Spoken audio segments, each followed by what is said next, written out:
wabarakatuh.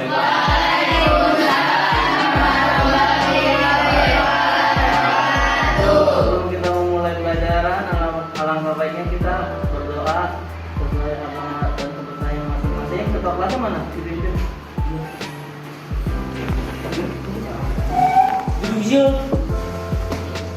Biar sebelum memulai pelajaran biologi, mari berdoa terlebih dahulu. Berdoa, mulai.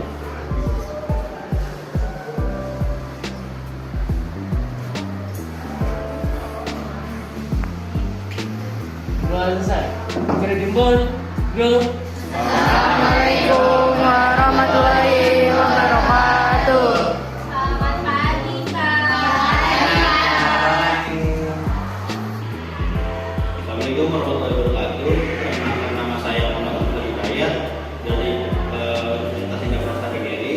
Di sini saya akan menggantikan Bapak Heri sebagai menggantikan Bapak Heri selaku guru mata pelajaran biologi.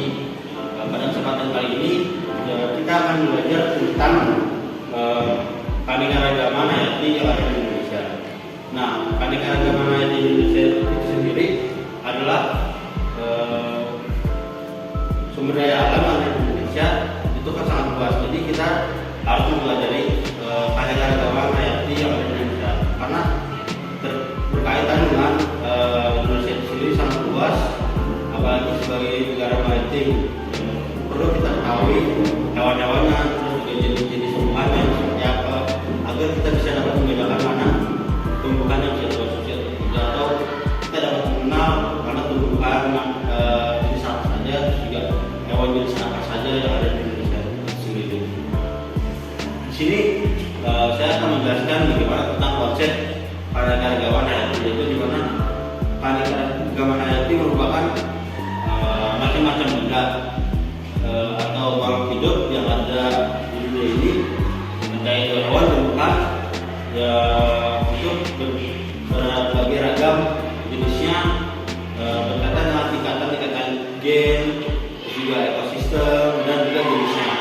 Nah, itu juga dapat mempengaruhi dari mikroorganisme yang ada di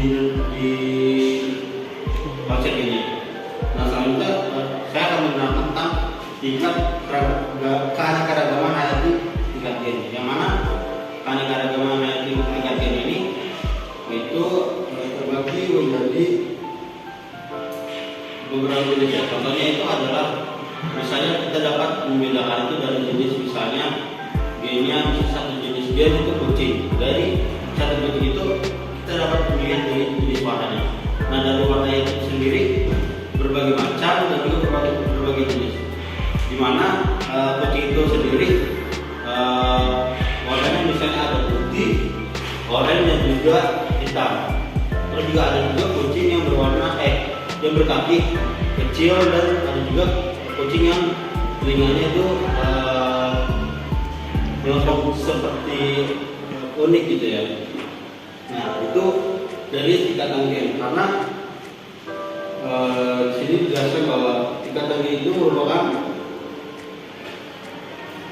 perbedaan dari warna-warna yang ada di hewan atau tumbuhan. Nah, untuk di tumbuhan itu sendiri, contohnya ada pada misal seperti bunga anggrek, itu kan banyak juga tuh anggrek jenisnya, warnanya seperti itu. Nah, tingkatan gen juga keanekaragaman tingkat gen juga yang ada di manusia itu seperti ras ya. Nah, kita kan ada ras, macam ras. Nah, itu kita harus mengetahui mana antara kawan-kawan sekalian itu kan ada rasnya dari Sumatera, dari Jawa, dari Kalimantan, macam-macam. Nah, itu tingkatan keanekaragaman manusia. Nah, selanjutnya adalah keanekaragaman hayati tingkat jenis, yang mana keanekaragaman tingkat jenis adalah variasi atau berbeda dari sifat dari penampilan individu yang berbeda jenis atau spesies, tapi masih dalam satu famili. Di mana contohnya adalah misalnya ikan. Di sini ada ikan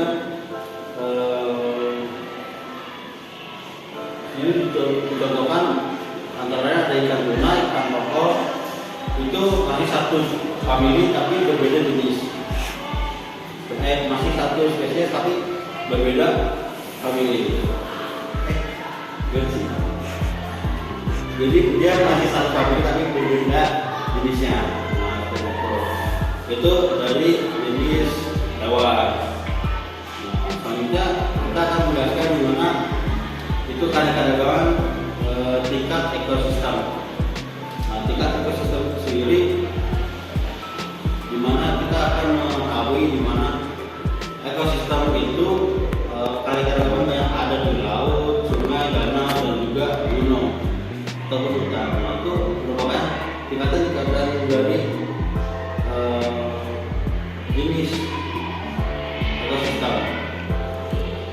Nah, komponen-komponen dari tingkatan ini adalah biotik, yaitu seperti tumbuhan dan juga hewan, dan dapat hidup di suatu ekosistem yang dibentuk oleh interaksi selama komponen biotik.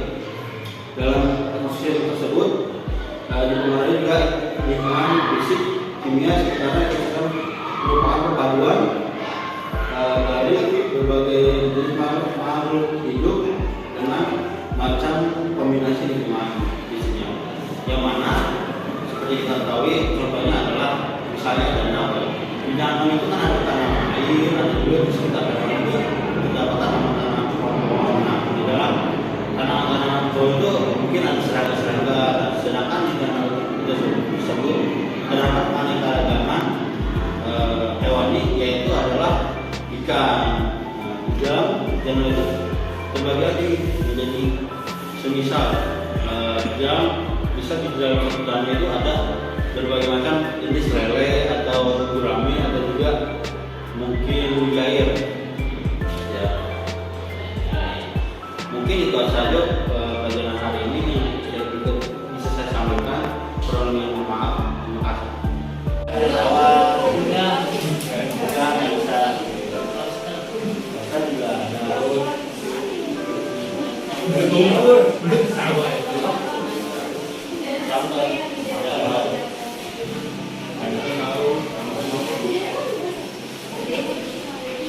juga ada saya juga bisa identifikasi ya atau membedakan antara ikan di hutan, ada hewan apa aja, di savana, di hewan apa aja, di laut dan hewan apa aja gitu.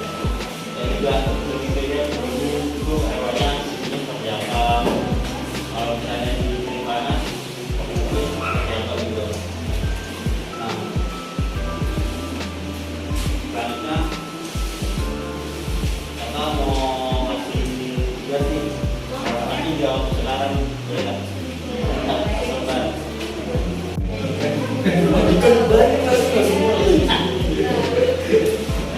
Kalau di sungai kira-kira ada apa aja? Hewan tuh bayangin ya, kita menyesuaikan dengan faktor iklim, cuaca.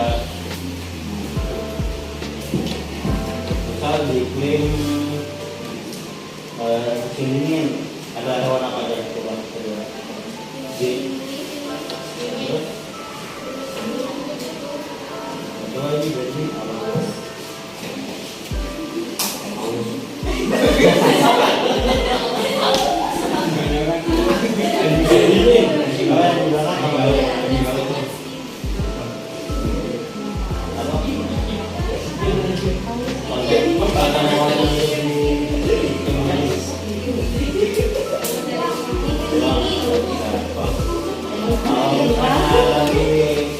Di hutan apa?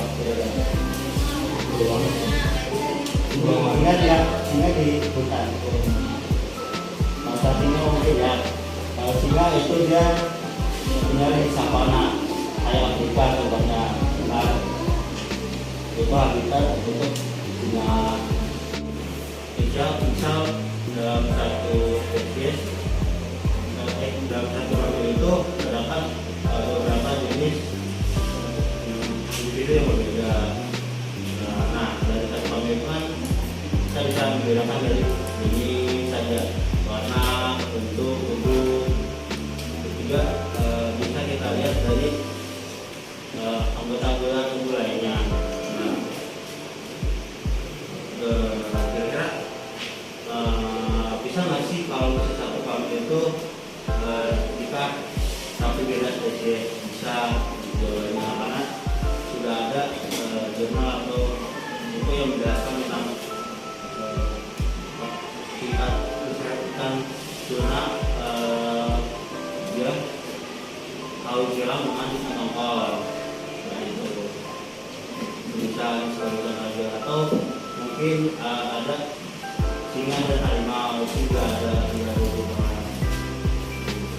Nah, lalu di planeta dengan hayati dan ekosistem itu merupakan hubungan antara timbal balik antara makhluk hidup dengan lingkungan tempat hidupnya. Jadi kayak misalnya